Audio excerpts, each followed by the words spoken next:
Welcome to the kitchen.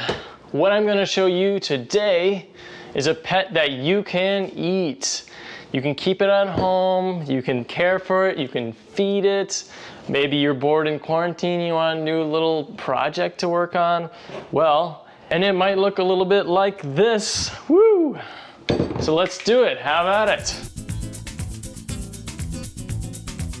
Sourdough bread is just the tip of the iceberg of what you can do with sourdough starter. Take a look at these other ideas. Pizza. Who doesn't like a good pizza? Right, welcome. Let me show you how to grow your starter. First off, let's get the starter. It's in the fridge, right in here. Just gotta get it in here. Get it out. Oh, so many things all the time. Whoa, all right. Oh, there we go. There it is. Woo! We got it.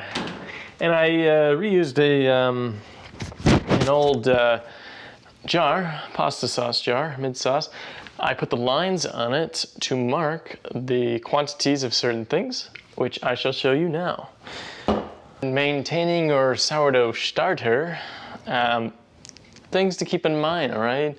It's pretty simple. It's, it's this living, not quite breathing, but a living culture of yeast and bacteria. And I have it sitting dormant in the refrigerator. So to bring our sourdough starter to life, it just requires a couple simple things. It's actually 3 parts. A leftover part of the starter, water, and flour. Now I'm going to discard, as I call it, all but 113 grams of our sourdough starter, and then I got a half cup of water here, and we're gonna use 113 grams of flour. So guess how much water? Another 113 grams. So 1 part of each. I got a handy little scale here. That really helps than measuring by volume, but if you don't have a scale, you can do the same. With cups is okay.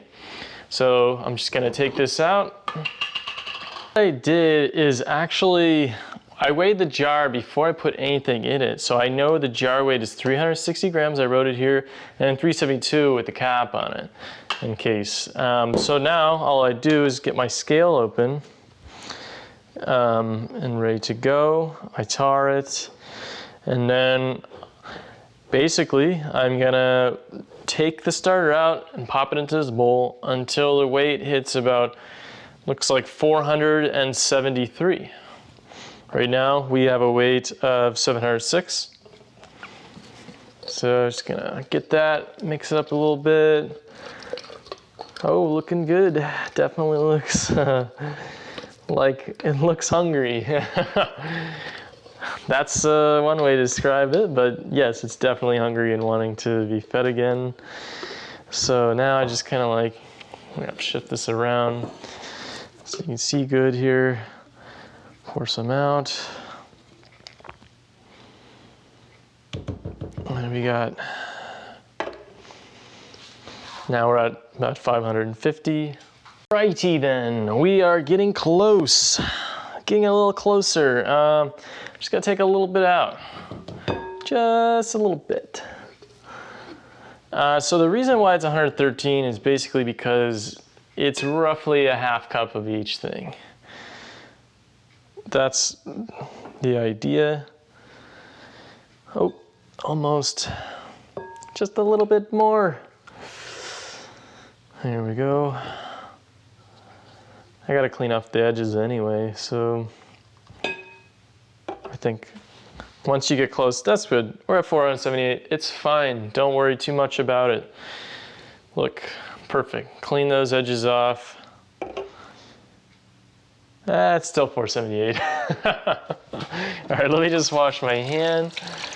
And so now what I do is I generally take the water next. Okay, so I got a spoon here and I take the water here and I just pour it in there. Here, I could just take it off the scale. We don't need that for now. I already know how much water I need. It's just a half cup.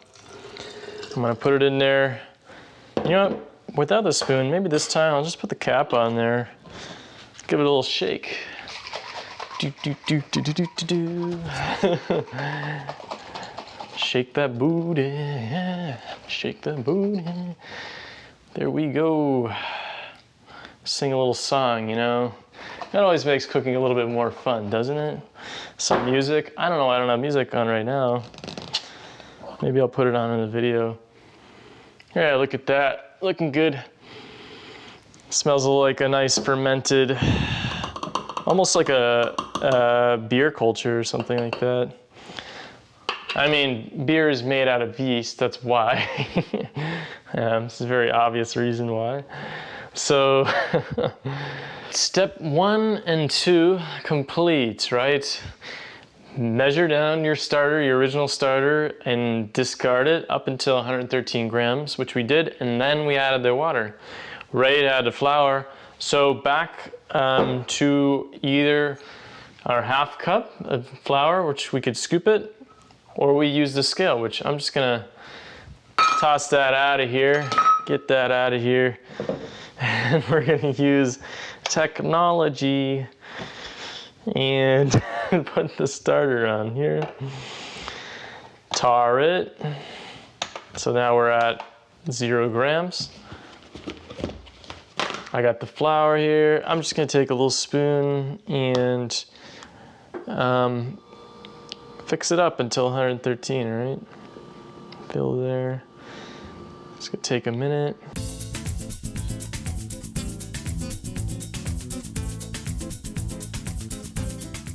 Beautiful, now that we got our flour in there, what I'm gonna do is just set this to the side, take out our magical wand or our spatula, silicone spatula, which is really nice for these things, and just kind of mix it up. Combine that water starter mixture with the new flour and just essentially turn it into another dough.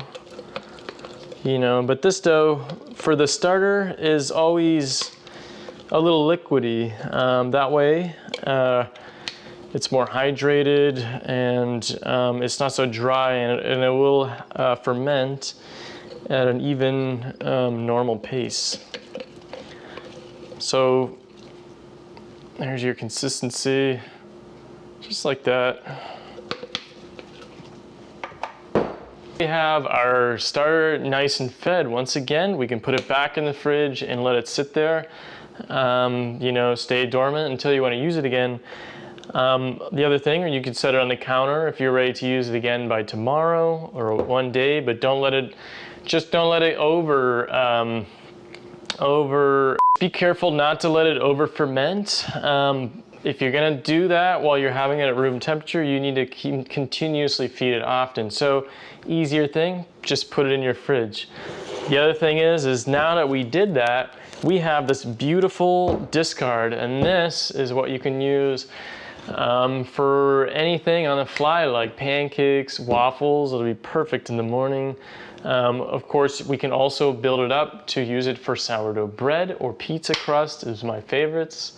So, and that's it. That is the process of feeding the sourdough starter. Flour, water, leftover starter, mix it up again, and boom, you got it. See you later next time. By golly, look at that beautiful starter, primed and ready for baking.